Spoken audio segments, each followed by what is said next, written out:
Hello po sa inyong lahat at nandito pa rin tayo sa Be Empowered special natin which we talk about itong upcoming event natin, Day of Power. Na kung saan sa Day of Power na ito, magbibigayan tayo ng libreng anointing oil para po sa healing, para sa blessings, and sa miracles. And speaking about power na ito, yung special guest natin ay isang example kung anong ibig sabihin ng kapangyarihan ng Diyos when it comes about paggamit ng pananampalataya ninyo. Panoorin niyo po itong program na ito at for sure ma-inspire kayo sa kanyang nangyari sa kanyang buhay na sana kapulutan ninyo ng aral. Kasama ko po yung special guest natin. Ano pong pangalan ninyo? Pilar po. Ma'am Pilar, gaano na po katagal na OFW? 19 years? 19 years? 29 years. 29 years. Sorry. Oo, nag-advance pa ng plus 10. 29. Yes po. Dito lang sa Hong Kong, iba-ibang lugar rin. 9 years sa Singapore, Mhm. then 20 here Dito, sa Hong Kong. So, veterano na dito sa... Yes po. Okay, pero taga saan po kayo sa Philippines? Southern Leyte po. Southern Leyte. Anong salita doon? Bisaya. Bisaya, hindi, waray, no? Dili. Hindi, dili. Okay, dili nga. So, hindi. Cebuana. Cebuana. Yes. Okay, so, and as nag-work dito sa abroad, medyo matagal na, almost 3 dekada na nag-work abroad. Alam ko marami kang experience, good and bad experience. Pero ano po yung hindi nyo malilimutang experience or nangyari sa buhay ninyo while working here sa abroad? Lahat po, problema ko lang yung, hindi ko mapigilan yung addiction ko ng sugal. Kaya nagpunta ako sa Singapore, yun pa rin ang hinahanap ko. Kaya yung buhay ko, yung financial ko wala. Kasi pag umuwi ako, lahat na napundar ko, isasanla ko. So, pagbalik ko ulit, gano'n na naman. Pero paano mo Routine natutunan magmadyong? Bata pa. Bata pa po. Wow! Sa Talagang- talent. kasi magulang ko po, mga sugarol talaga. Ah, So, okay. yung dala-dala ko yung ganong, Parang sabihin natin, natutunan mo sa kanila, pero dahil nga lagi mong nakikita, so yeah, na-adapt mo before rin I sa hit sarili. that because ayoko nang ganong sugal kasi bata pa ako, manghingi ako ng barya, walang ibigay kasi pang sugal nga. So, nung nag-abroad na ako, nagkaroon ako ng sariling kita, yun na rin ang hobby ko.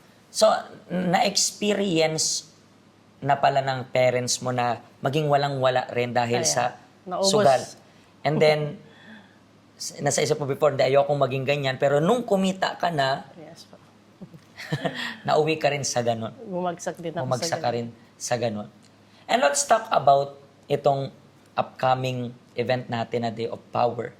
Nakatanggap ka rin ng Holy anointing oil, di ba po, ng holy oil natin. Kanino mo siya ginamit? Sa'yo or sa family members? Sa akin po, kasi suddenly, 1 week that time, hindi ako makalakad. So, akala ko normal lang. So, nang na hospital, yung nagpa-check up, ang finding, maraming scan kasi hindi nila makita yung Parang sakit. hindi nila ma-diagnose. So, maraming scan. CT scan, lahat ng lahat ng scan. So, From mula ulo hanggang paa yan, di ba? Lahat na lang mayroon pang PET chinek. scan, yung lahat ng organ ko, or basta, alas lang connected doon. So, nung na-receive ko yung holy oil, yun ang ginamit ko. And then, after 3 months, nagsimula na ako makalakad. And then, even though na ang ano talaga ng doktor, chemo, and then Bakit ano po surgery. bang nakita nila na parang sakit mo ang daw? sabi nila, lymphoma at saka tumor.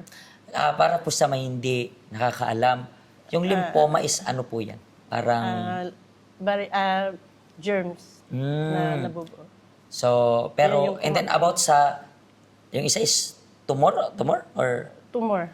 pero acute or aggressive? Aggressive. So, anong Aggressive. ibig sabihin ng aggressive? Parang Mabilis. Mabilis yung germs na kumalat. kumalat. Kasi So, blood delikado. clot. Yes. Kaya pala hindi ka na makalakad that time. Kasi Ano na parang, yun, bulok, parang kinakain siya. hmm, So, sabi ng doktor, very fragile ako. Hindi ako pwedeng maglakad. Kasi once natumba ako, mas lalong kakalat. Yung, ma-disfigure yung ano ko kasi wala nang strength, wala na siyang lakas. Yung buto ko. nung nangyayari yan, nasaan kang bansa? Nandito sa Hong Kong? Dito po sa Hong Kong, Nasa Hong last Kong. 2020 pa lang. Last 2020. Okay. So, then anong sinabi ng amo mo that time? Sinuportahan naman po nila ako. Then, lahat ng hinihingi ng requirement, binigay. So, pero sabi mo na na-diagnose ng ganyan, nakailang months ka na mahirap yung sitwasyon bago mo na-receive yung complete healing? Mga gano'ng katagal rin tumagal yun? 3 months lang. 3 months lang. And then, 6 months kasi yung, sabi ng doktor pati, lifetime. Mhm. So, ba't hindi ko tinatanggap nung napunta na ako dito? Mhm. So, pinahiran mo yung paa mo, And then- araw-araw talaga yan. Yeah, with prayer. With prayer. With my- And then ano yung pinagpipray mo habang pinapahiran mo yung paa mo?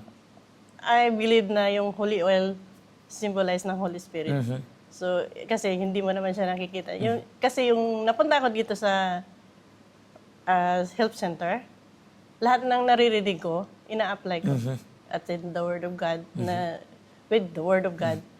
And then perseverance, yun ina-apply ko. Like, yun kasama yung prayer. Very nice kasi imagine mo yun kasi paano kaya kung iba nakarinig ng ganyang balita, di ba yung iba sa kanila nawawala na ng pag-asa. Yes, Pastor. Diba ikaw, tinatagan mo perseverance, magtiyaga lang, pahid lang with prayer, gamit yung salita ng Diyos. And then ngayon, nakikita ka na naman namin, and then, after ng 3 months mo na ito, nagpa-check up ka pa ulit. After, pinatuloy-tuloy ko muna yun, then nag-improve. Pero wala pa yung totally, kasi 6 months ang Next check-up, parang ganun. binigay yung time. But every 3 months, i-check kung mayroong nasira yung organ ko kasi yung sakit mo. And then, sabi ng doktor, is a lot of improvement. And then after 6 months, na PET scan na ulit ako, sabi ng doktor, is impossible. Pati siya hindi makapaniwala. Yeah, because sabi ng doktor, ikaw lang may sakit nito na biglang nawala. Biglang nawala. Kasi imposible yun eh. Mayroon ka pang isa germ, right? Tapos nabubulok yung dito ko. So, hindi ako makalakad. Interesting kasi ngayon, nagsiserve ka na dito sa health center Yes, natin, di ba? And isa sa usually ginagawa natin dito sa health center natin, lakad tayo ng lakad to invite ng mga tao. Di ba? Yung parang imposible, Naging naging posible talaga. Even yung doktor hindi makapaniwala kasi paano ba naman i-explain yung kapangyarihan ng Diyos? Yes, hindi nga sila makapaniwala. At walang word to explain kung paano nangyari yun kasi Diyos is Diyos. Yes. Diba? That's the reason why. Yun yung reason na gusto nating imbitahin yung mga kababayan natin. Actually, mas maganda, imbitahin mo sila kung paano yung imposible naging posible. Invite mo sila. Hello po mga kababayan. Ini-invite ko po kayo sa event ng Holy Oil. Mga November 2, 1 and 2. Inimbitahin po kayong pumunta dito sa Health Center para matutunan nyo rin kung paano mo gamitin yung Holy Oil with your faith, intelligent faith, para maipasa nyo rin sa mga pamilya ninyo. Kung mayroon kayong pinagdadaanan na nakarelate sa akin, sickness, may depression din ako noon, nawala yung mga negative. Gusto ko naman ngayon, imbitahin mo yung mga Bisaya. Marami tayong kababayang Bisaya dito. In Bisaya language, imbitahin mo bawat isa sa kanila. Marunong ka pa mag-Bisaya? Kamao. Nag-Bisaya ka na tayo. Invite mo sila sa Bisaya. Mga taga Southern Leyte, kung makita niyo, marinig niyo nung kuan, akong panawagan sa imo nga mo ngari sa health center kung ginamoy giagian nga mga sakit para makakuha mo og holy oil sa November 1 and 2 para masubukan ninyo kung unsaon ang paggamit sa holy oil. So, that's it. So, hindi ko pa alam kung paano ko kayo kukumbinsihin. Tagalog, Bisaya, English. Naway, yung Diyos na lang yung kumumbinsi sa inyo. Kasi In the same way na yung example niya ay magandang halimbawa para sa ating lahat, gusto rin po namin makita bawat isa sa inyo na tinatamasa itong tagumpay na ito. Maraming salamat po sa pagbahagi ninyo ng inspirational na testimony ninyo. I believe aabot ito sa napakarami nating kababayan. Abangan nyo po ulit yung next episode natin kasi gusto po namin na bawat isa sa inyo mabless gamit itong event natin na Day of Power na may bigayan ng banal na langis. Pagpalain po kayo ng Diyos. See you next time.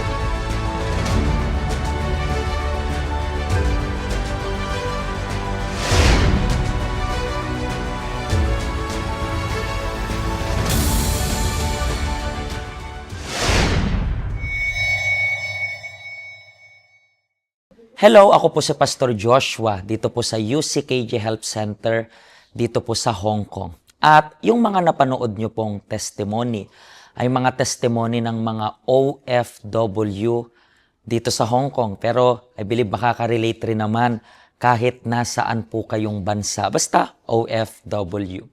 Ang health center po natin ay walang pinipiling religion. Base na rin po sa name, Health Center. Kung kailangan nyo po ng karagdagang information, nandito lang po sa baba lahat ng information na kailangan ninyo. Kontakin nyo lang po kami at magiging masaya po kami na matulungan ka, ma-assist ka, nasaan man po kayong bansa. Pagpalain po kayo ng Diyos.